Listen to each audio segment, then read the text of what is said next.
You are listening to Bhagavad Gita for All, a practical guide for everyday life. A lecture series by Nala Narula, recorded in front of a live audience. Chapter 1. Observing the armies on the battlefield and the consequences of war. Om Namo Bhagavate Vasudevaya.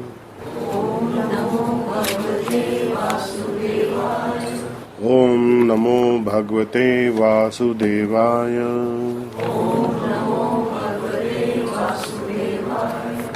Om Namo Bhagavate Vasudevaya.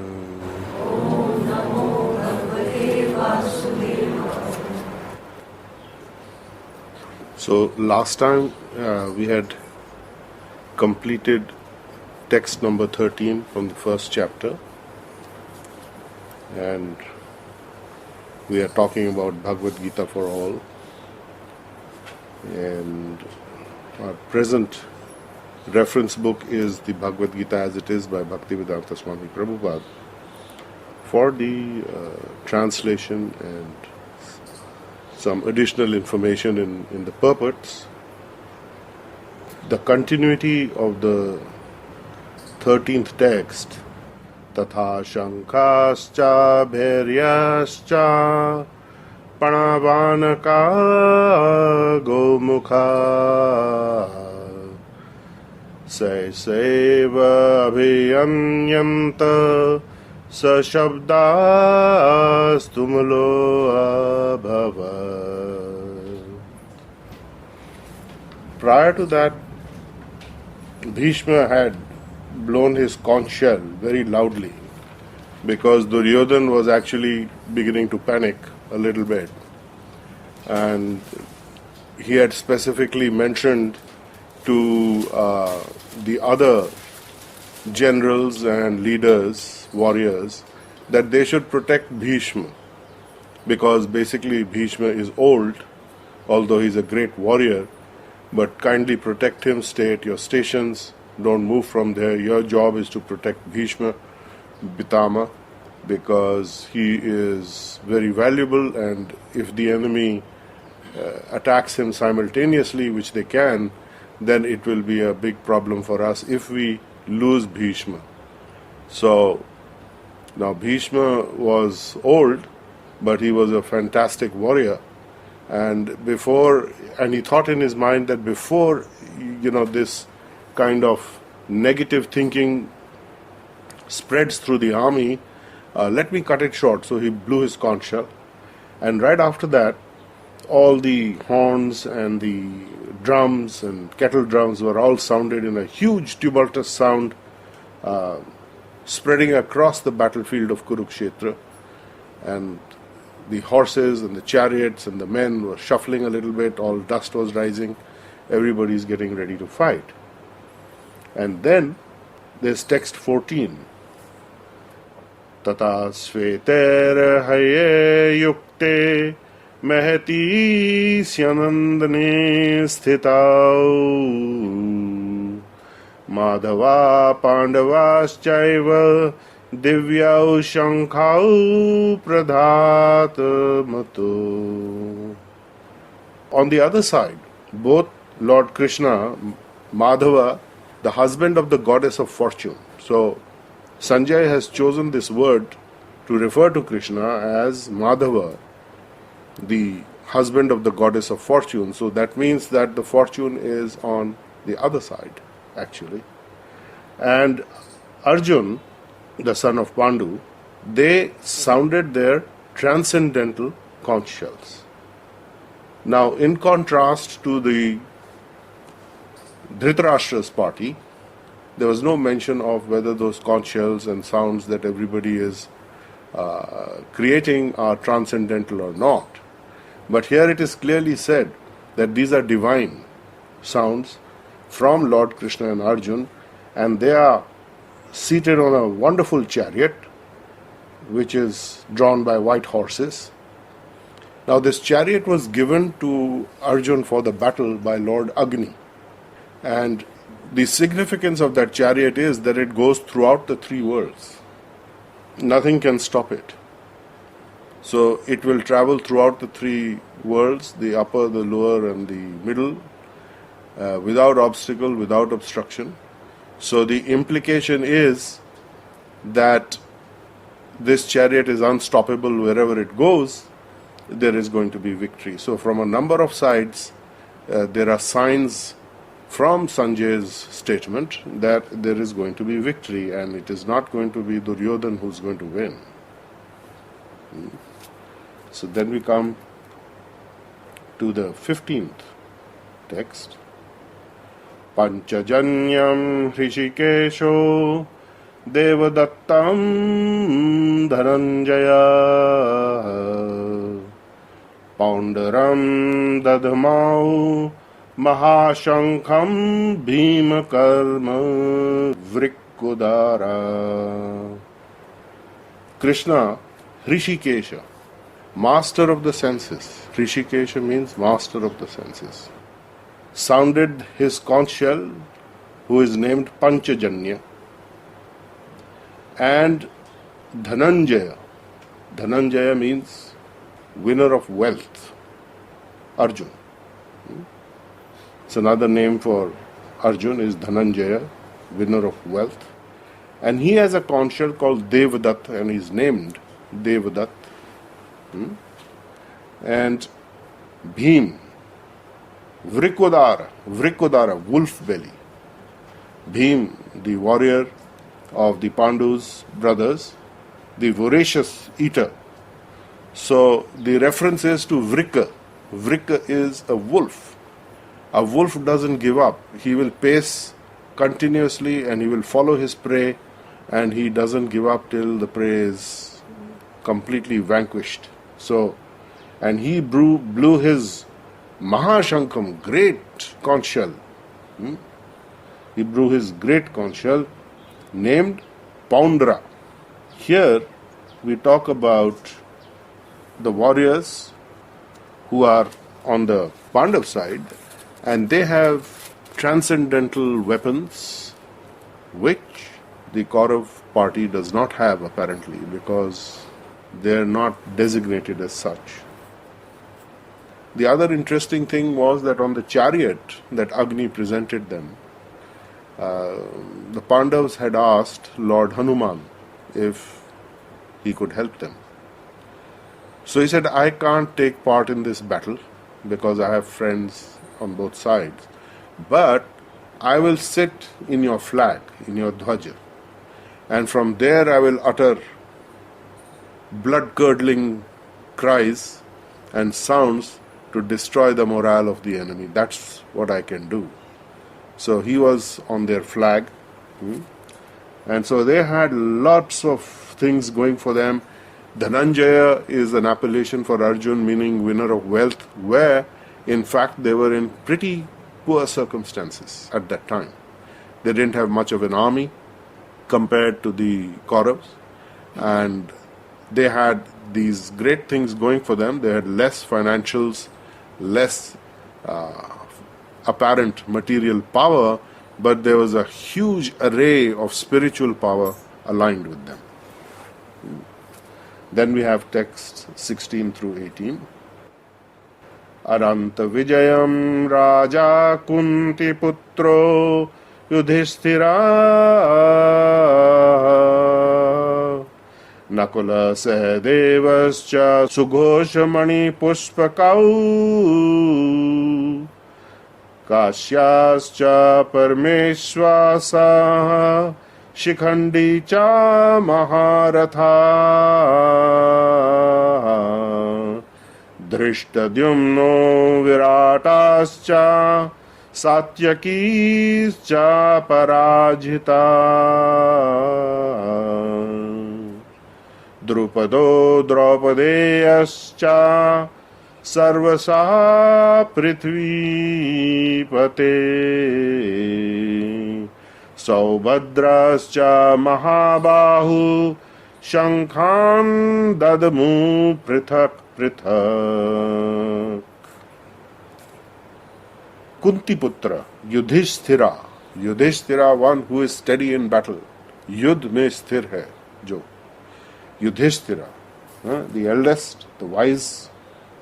He blew the conch shell known as Ananta Vijay, endless victory. That was the name. So all these are names given to the weapons that they are using, and the conch shell is a weapon to create sound. And originally it is sounding the sound of Om. And Om is what is powering the universe. The machinery of the universe is run through the transcendental sound of Om. So, for example, if you are into Hindustani, so-called Hindustani classical music, which is actually Vedic music, the sa-pa of the tanpura, when it is sounded perfectly, sa pa pa sa is the one basic tuning of the tanpura. If it is resounded perfectly, you will actually hear the sound of Om. It takes about 15-20 minutes, and then the whole room is resounding with the Om sound, and the atmosphere changes. So the transcendental conch shells, the powerful conch shells, are named after the victory that they have been sounding. So in all the battles we can understand that these warriors have never been defeated, ever. Okay. Then Sahadev and Nakul, the younger brothers, they blew the conch shells named Sughosh and Mani Puspak.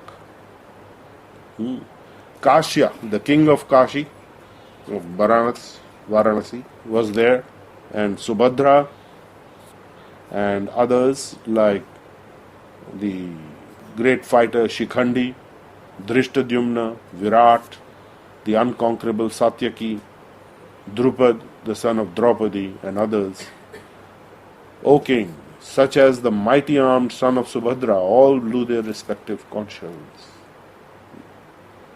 So this was the vibration that went out, and as that vibration went out, text number 19 tells us what was the result of that vibration. Sa ghosho dharta drishtanam hridayani vyadaryata nabhascha prithvim chaiva tumala abhyanandayan. This was the blowing of the different conch shells became uproarious, tumultuous sounds, and vibrating both in the sky and on the earth, it shattered the hearts of the sons of Dhritarashtra, completely shaking them up, completely making them fearful for an instant. What is going on? These sounds are penetrating our chest, they're penetrating our heart, and it is creating a great amount of anxiety and fear. We have no support, it seems. That was their inner understanding. So, when this happened, then the next thing that took place was that Arjun got ready to fight. And then we have text 20. Atha vivasthitan drishtva dhartarashtran kapi dhvaja pravritte shastra sampate dhanurudyama pandava hrishikesham tada vakyam idam maha mahipate. Atha, then, at that time Arjun, the son of Pandu, seated in the chariot bearing the flag marked with Hanuman, which we mentioned. Hanuman's energies are there, his sound vibration is there. Hanuman has the potency to destroy demons, specifically. He has the power, all the demons run away. So any demoniac forces are not going to be able to approach Krishna and Arjun when they are seated in this chariot gifted to them by Agni.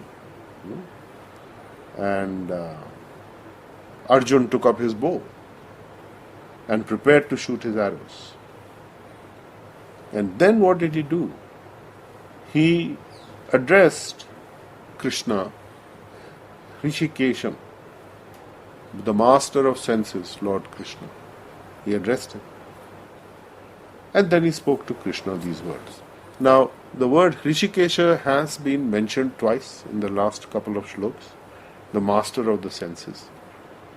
If we refer to the deeper meaning of Hrishikesha, and we go to the Narad Pancharatra, which is the Vaishnav literature which is followed as a guidebook, lot of guidance is coming from that, and the Pancharatra is considered to be spoken evidence, spoken directly by the divine, and it is considered to be solid evidence, praman, Shabda praman.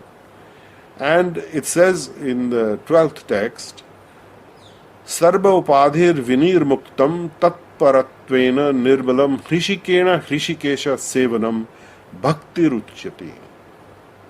That when the senses are completely purified, because they are favorable to the objective that the senses are aiming at, which is the divine, aiming to go there, then with the help of the senses, Hrishikena, with the help of the senses, Hrishikesha, the master or lord of the senses, which is Krishna, Sevanam Bhakti Ruchyate, that is called the highest devotional service. If you are engaging your purified senses in the object, the true object of the senses, not the materialistic drawing objects of the senses, but the pure object of the senses, which is to reach the master of the senses, which is Lord Kṛṣṇa.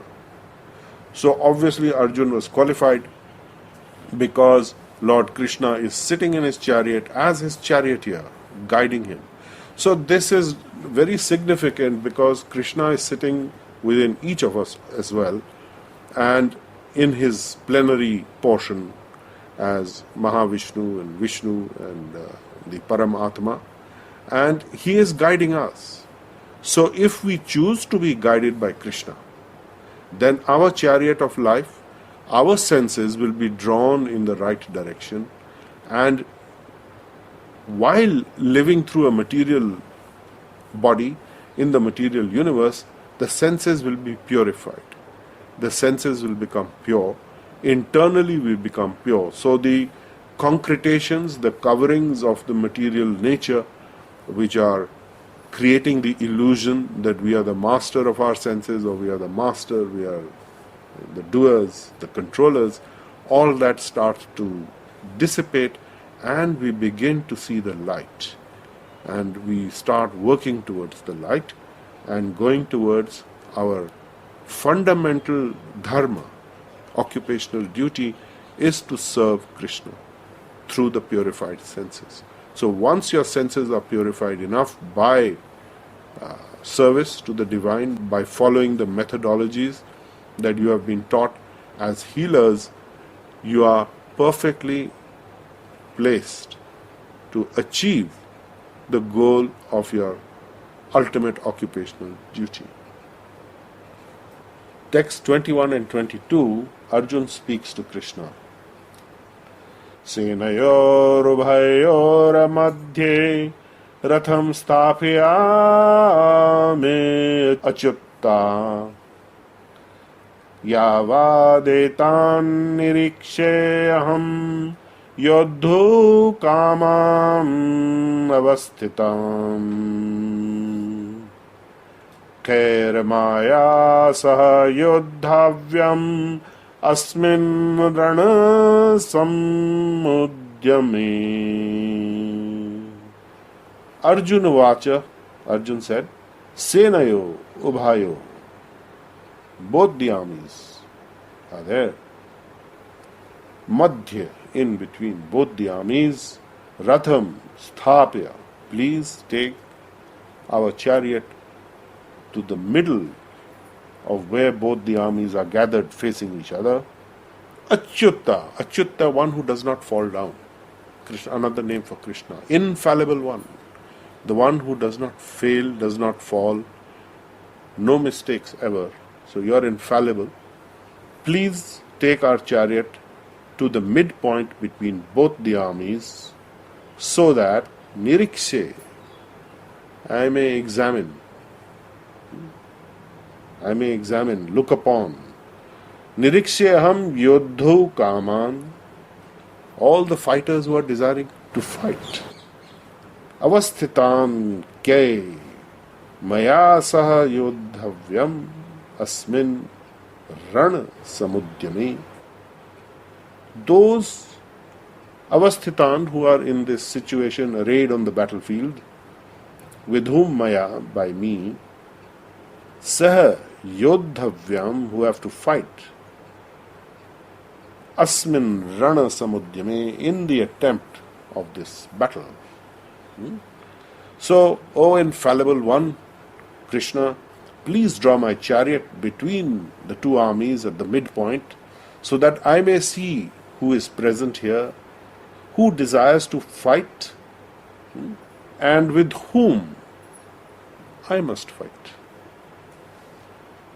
Now, Arjun knows that there are going to be fighters there, and it's not that he does not know who is going to fight, but he wants to see who are the likely people that will be engaged with him personally in the battle, because the rules of war of Vedic times is that you fight with an equivalent enemy of equivalent power.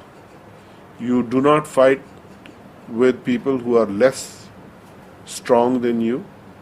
You engage with people of equivalency. So people who are on chariots will fight others who are on chariots. Now they may have different potencies.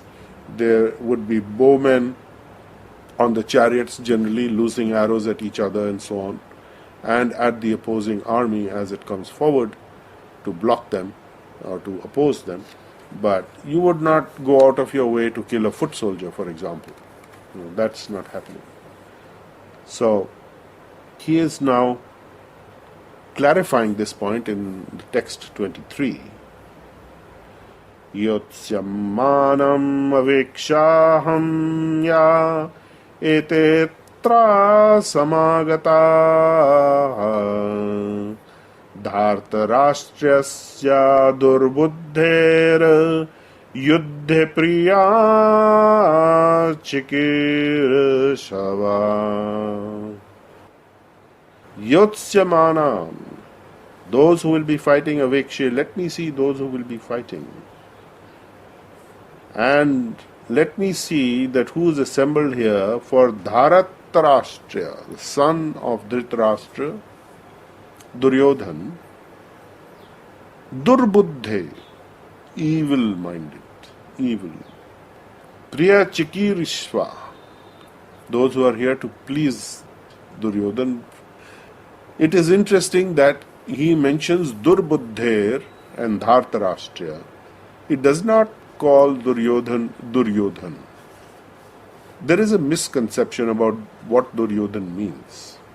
Duryodhan doesn't mean bad. Dur and Yodhan means a warrior who is very difficult to defeat. So he did not use the word Duryodhan because he is thinking that yes, Duryodhan can be defeated, so I will not call him someone who is difficult to defeat. I will refer to him by his internal quality, which is evil-minded so-and-so, son of Dhritarashtra, evil-minded son of Dhritarashtra. So he is referring to him as Durbuddher. Durbuddher, evil-minded. And then we have text number 24. Sanjay speaks. Evam mukto hrishikesho gudakeshena bharata senayorubhayoramadhye sthapayatva rathottamam.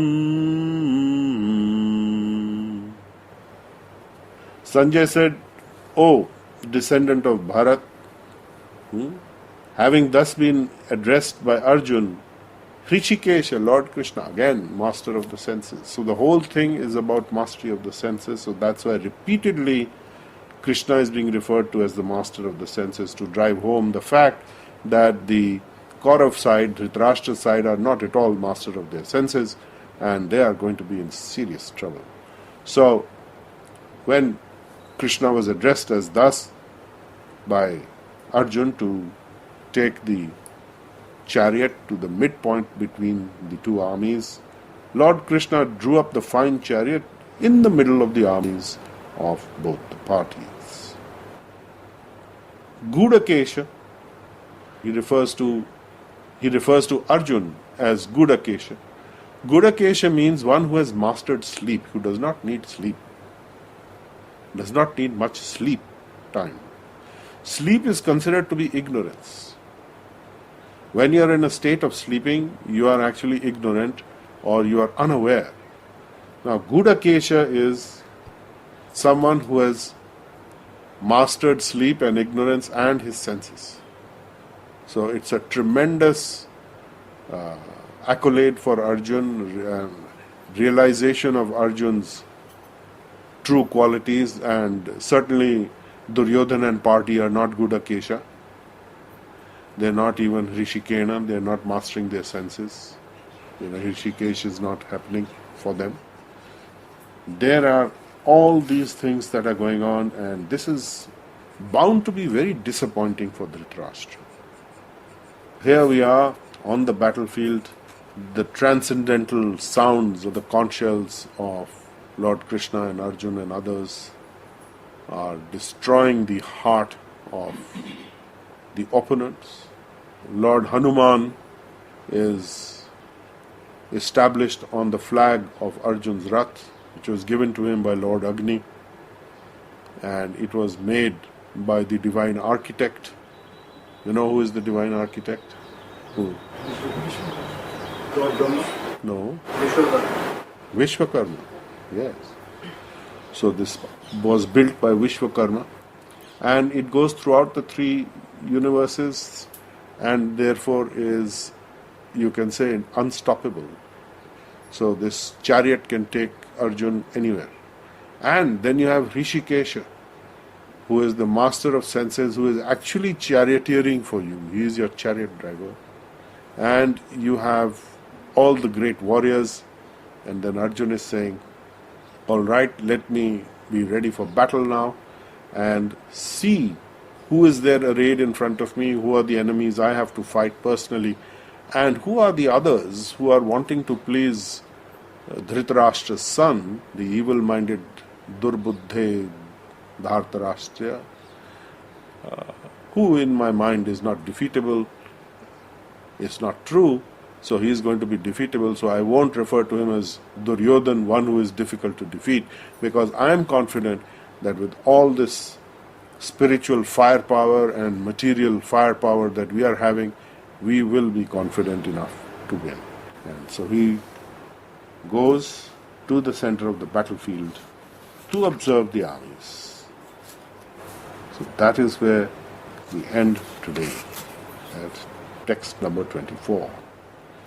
Let me see those who have come here to fight, wishing to please the evil-minded son of Dhritarashtra. Okay. Any questions? Yes. So it's a general question, sir. Yes. The general question is, sir, we've been taught since we are born, we have to live, and there are duties, we have to live through different stages.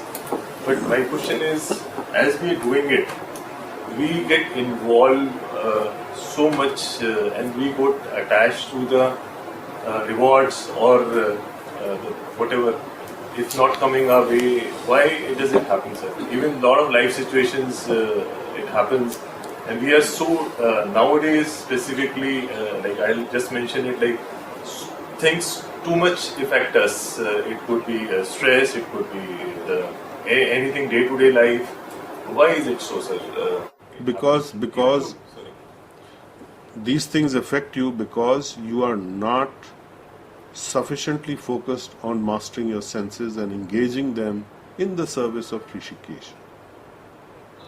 So as you do your healing, your senses get purified and you engage them in the service of the divine by releasing not only yourself from karmic bindings but releasing others who are connected to you, and you are only focused on some immediate situation which in any case is always changing, and at the same time you have been able to deal with it in the past. If you look at all situations, you're still here, situations are over, but the problem is that our mind is convincing us that that is the only thing of importance from moment to moment.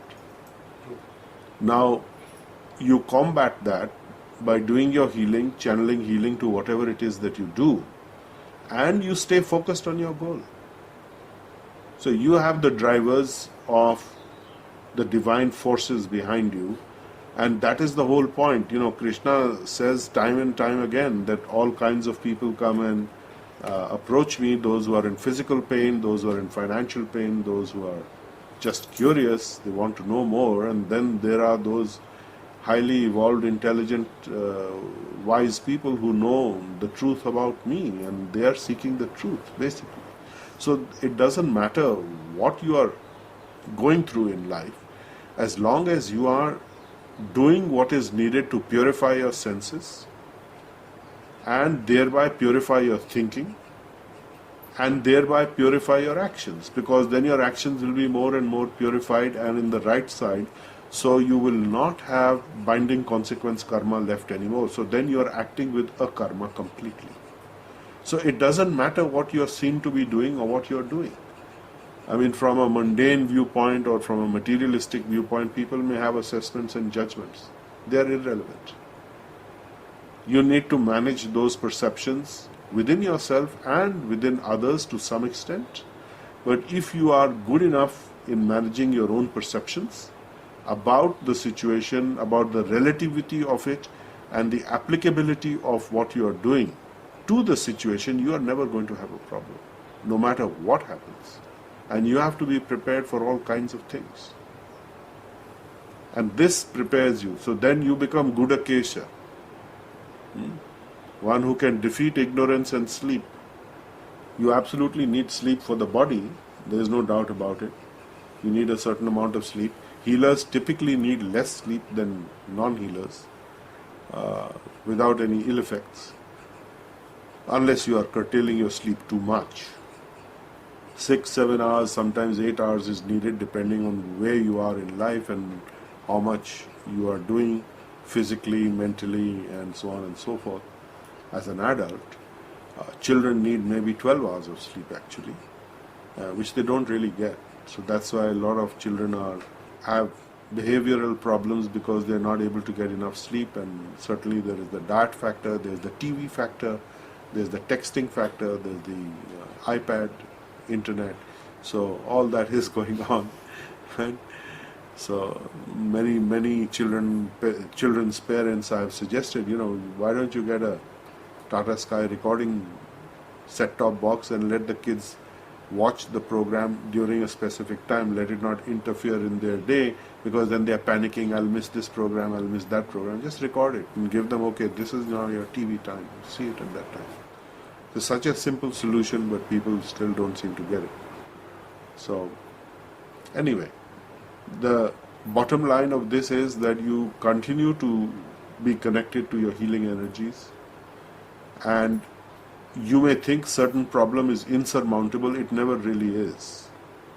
It is just your inability and your fear that makes you think that it's insurmountable. But as I said, if you refer back to your life, throughout your history, whether in personal life or in work life, which obstacle is there that, has survived you? And if there are some obstacles that are surviving you, or you are dragging them along with you, it's because you haven't dealt with them adequately. So you need to deal with the situation in a finality scenario. You need to close certain chapters and make sure there is no outstanding karmic debt. So as you go through life closing chapters, closing your karmic debts, you will start becoming very, very free. Because debt is an anchor, karmic or otherwise. It constrains your thinking and your action. You are not able to act freely. You have to be, of course, completely cognizant and aware of your material conditions, because you can't say, I will just go to the forest and meditate, all this is bunkum. It's not recommended. Krishna does never say that you leave what your duty is from your occupational duty of a particular level to jump to some level where you're not ready. No. He's telling Arjun, you're a warrior, your duty is to fight. You cannot say no. That's not your call. You would be neglecting the duty of Kshatriya.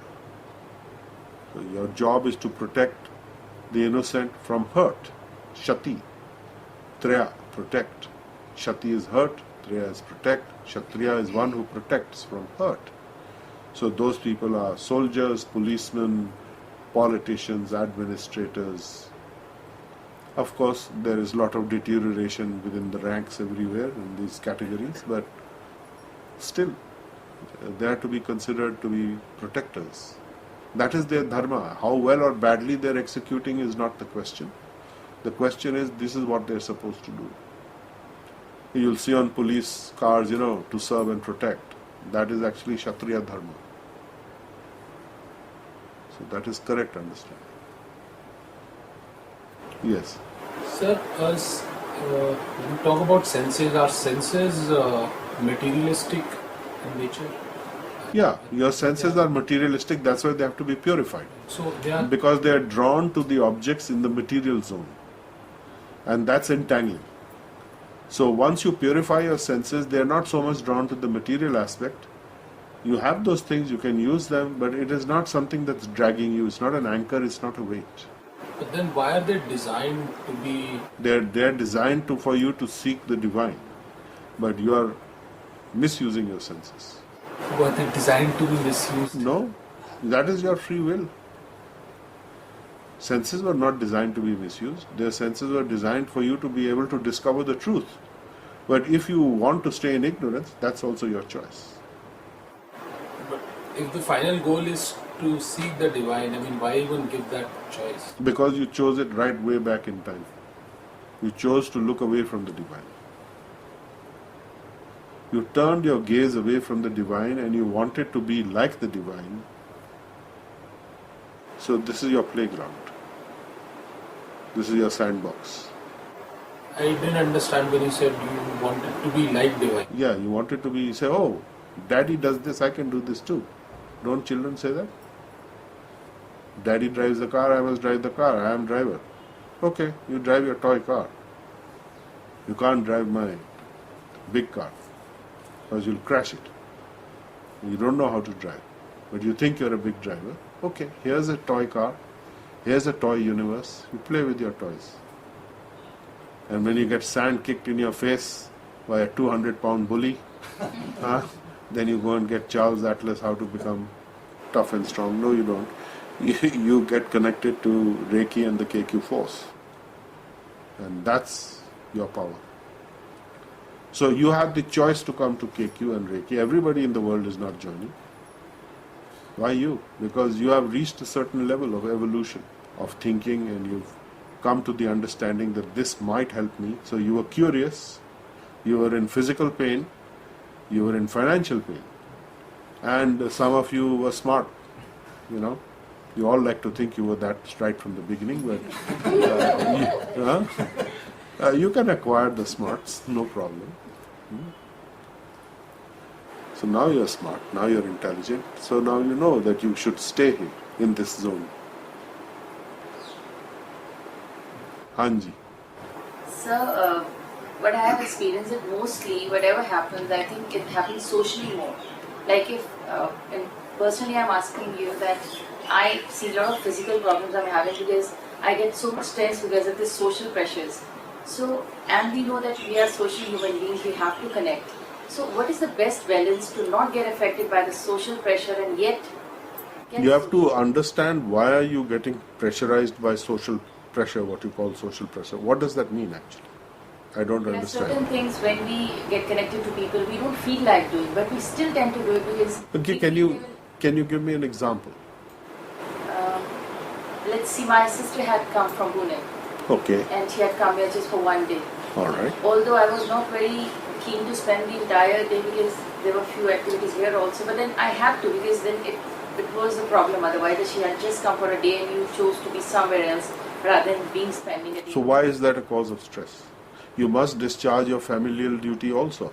And if the person, there is a time-barred situation, the person says only for a day, why should I say that, this person is obstructing me? The problem is, the stress is coming because you're feeling they're an obstruction. Yes. Yes, but they're not. You must understand that through the healing process, they have come to you for one day and they require your attention to deal with that part of the karma. So this is going to be your practical exam and not theory. This is not theory now it's practice. So you will keep getting these opportunities, and if you start thinking that these are disturbances, these are obstacles, these are something that is obstructionism, you're failing your practicals. Did you think this whole thing was theory only? No.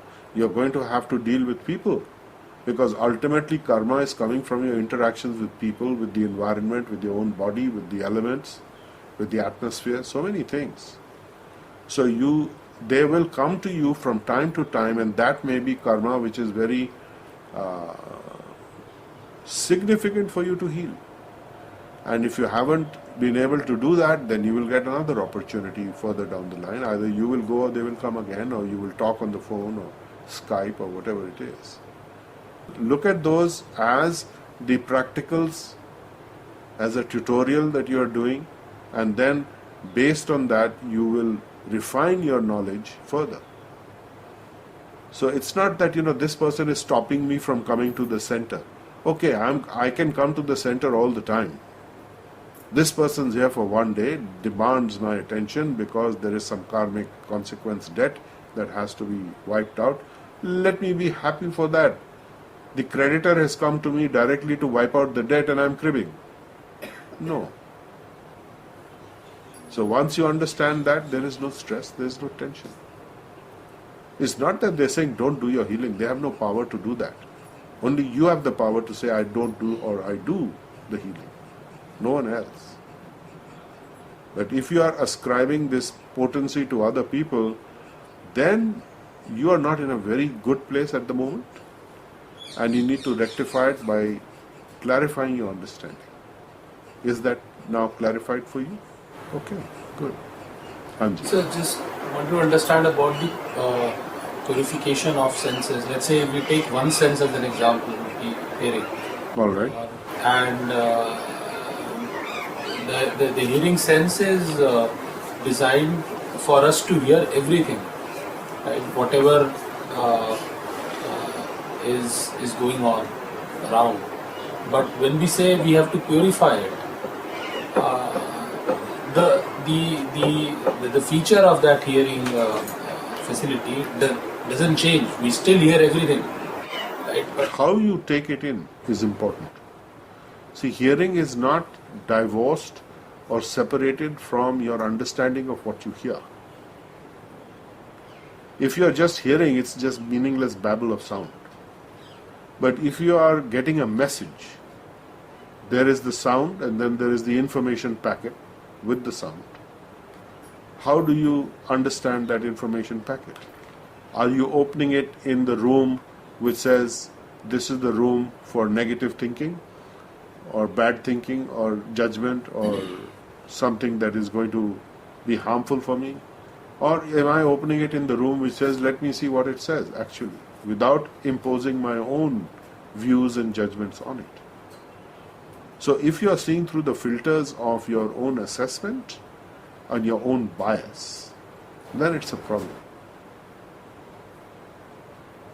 There is something known as first information bias. Do you know what that is? Okay. This is actually first conclusion bias. You hear something, you see something, instant conclusion. This is it. I've made a judgment. Now, Let me give you a example of this which would be familiar to everybody and explain the first conclusion bias and how it's actually got rid of. Let's say somebody is accused of murder. There is some evidence on the face of it, evidence that this person is guilty. Now, are we going to hang him straight away? No. Because that is our first conclusion bias. So therefore, the defendant, the lawyer, is given ample time to make a long case to try and change that first conclusion bias. Right? And the prosecution is going to try and confirm that, yes, this person did do it. Now the reason why it takes a long time is because even judges, though they're supposed to be impartial, juries, where you have a jury system of coming to a verdict, nobody is really impartial. In your mind you decide this person is guilty. Now you're looking for evidence or reasons to support your view that this person is guilty. Or on the other hand, you're looking for evidence to support the view this person is not guilty. Because you decided this person couldn't have done it. Then you are going to fit the facts to your conclusion. So that is first conclusion bias. So when you come to a conclusion, an instant conclusion, a snap conclusion, snap decision, it needs to be verified. You may be right. On the other hand, you may be wrong. Now, if you are right, you are going to take a certain course of action which will end up right eventually. But if you are wrong, you are going to take a certain course of action based on your understanding, your incorrect understanding, and that's going to require a lot of tweaking and refitting and rejigging and redoing, and that is a big problem.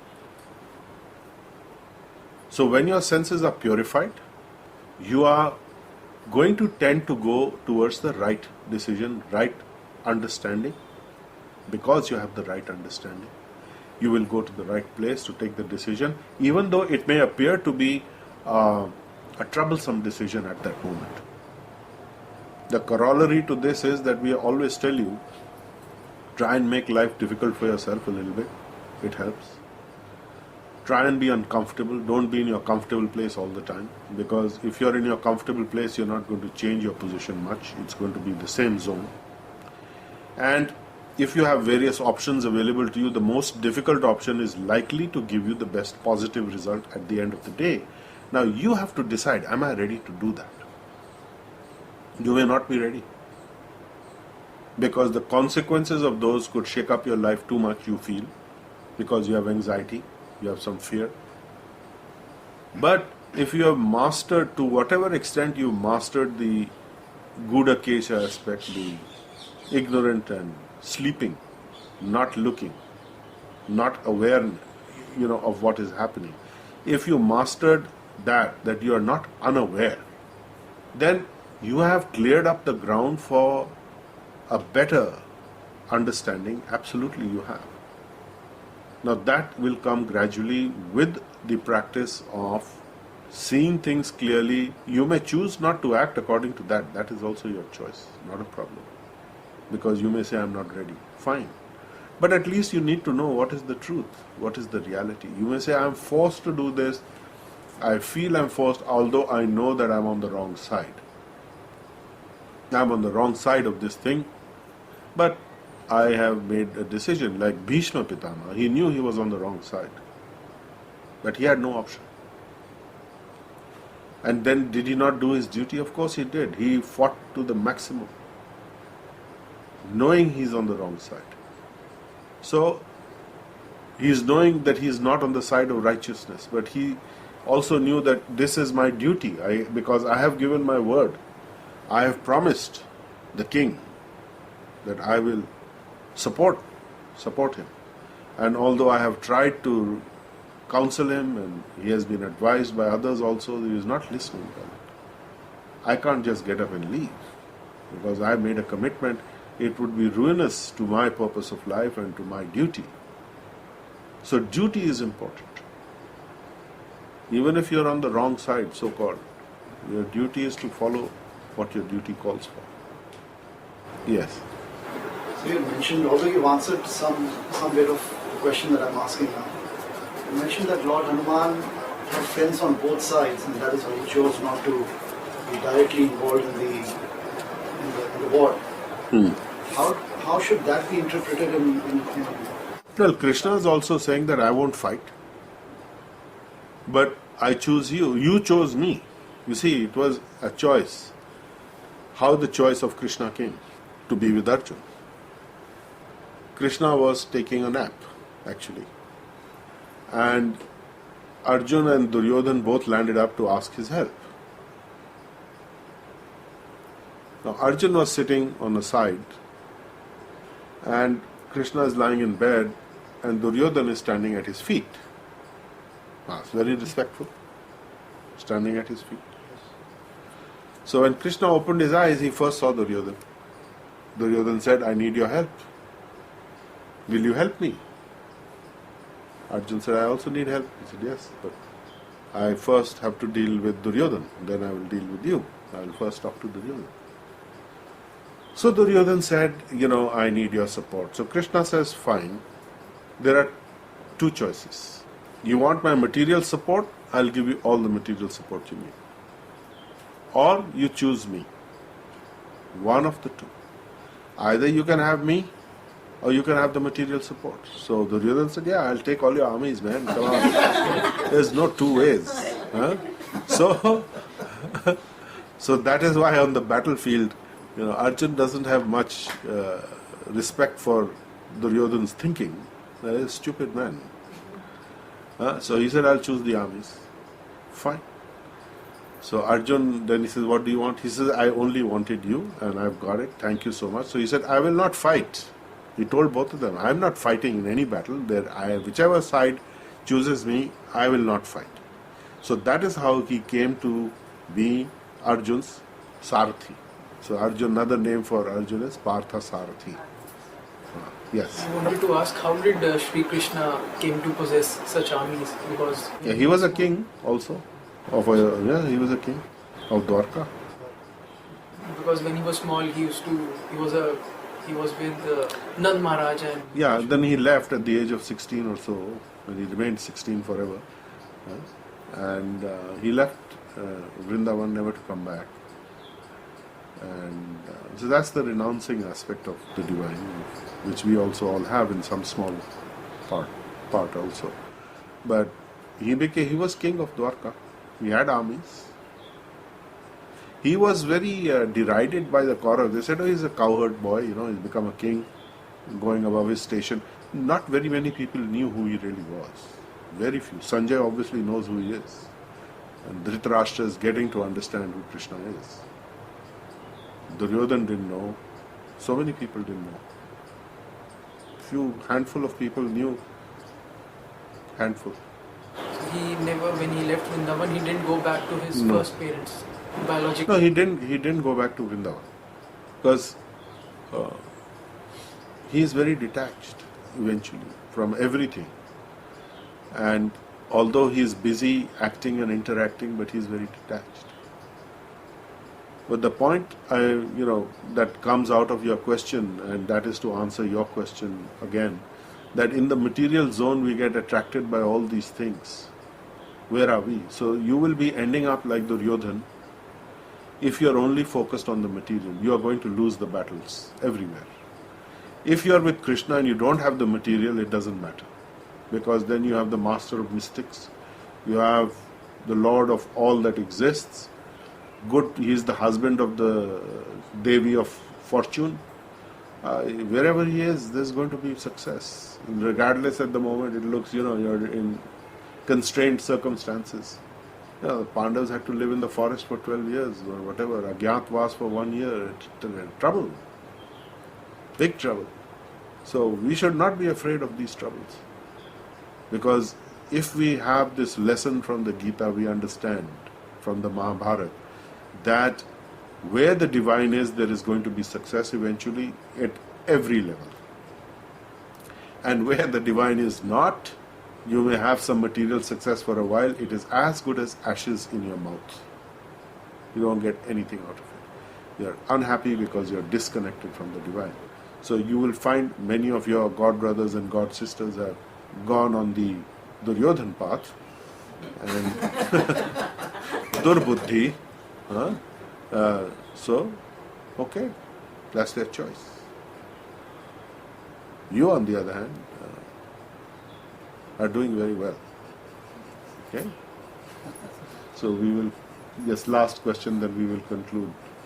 What was your question? That was it? You have a question? Yes, you said where the divine is, Yes. but divine is everywhere. Yes, do you know it for a fact? In a realized way, as in his personal presence. You can only connect with purified senses. Rishikena, Rishikesha. If your senses are not purified, divine is everywhere, it is irrelevant. Divine is at the center of every atom. How is that enlivening you in any way whatsoever? That's theory. We are not talking theory, we are talking about practice. So you actually connect with the divine, you connect with the energies, you connect with the teachings. And you connect with what you are supposed to execute, your sadhana, your practice. So once you do that in your practice of healing, that you involve the healing energy in everything that you do on a daily basis, then you are very cool and calm. The other day I had one lady come and visit me. She says that, I just came to know that so much is happening in your life and I've been meeting you and it doesn't look like you're going through anything. Trouble. How is that? I said, because I'm not worried. Why I'll be worried? She said, but so much action is taking place. I said, yes. So what? Let the action happen. Sadhana is there on the other Maybe, but you're not connecting. Sadhana, you can't do like a tape recorder or a parrot. Ritualistically repeat something without connecting. You need to connect. Your senses must be engaged. If you are fully connected, your senses are engaged, then it's not sadhana. Then you are on the spontaneous path. And spontaneity is not something that you can practice. Spontaneity means the opposite of practice. But practicing will get you to the spontaneous platform. So sometimes you will be there, sometimes you will not be there. The more you practice, the more you eventually purify your senses by your healing process, the more you connect with the divine, then spontaneity becomes normal, not the sadhana that much. That's when you are not connecting, then you need the sadhana. You can't decide, I'm connecting or not connecting. That will happen on its own. That you will discover when you get deep into healing. Okay? All right. Thank you very much. Thank you. So happy Teachers Day and happy Diwali. Thank you. Yes, good day today. Om Namo Bhagavate Vasudevaya. Om Namo Bhagavate Vasudevaya. Om Namo Bhagavate Vasudevaya. Om Namo Bhagavate Vasudevaya. Om Namo Bhagavate Vasudevaya. Om Namo Bhagavate Vasudevaya. Okay, so you can go downstairs and have some. You've been listening to Bhagavad Gita for All, a lecture series by Nalan Narula. Chapter 1, Observing the Armies on the Battlefield and the Consequences of War. Explore our website, gettingpositivekarmanow.com, for more on how to change your karma and destiny.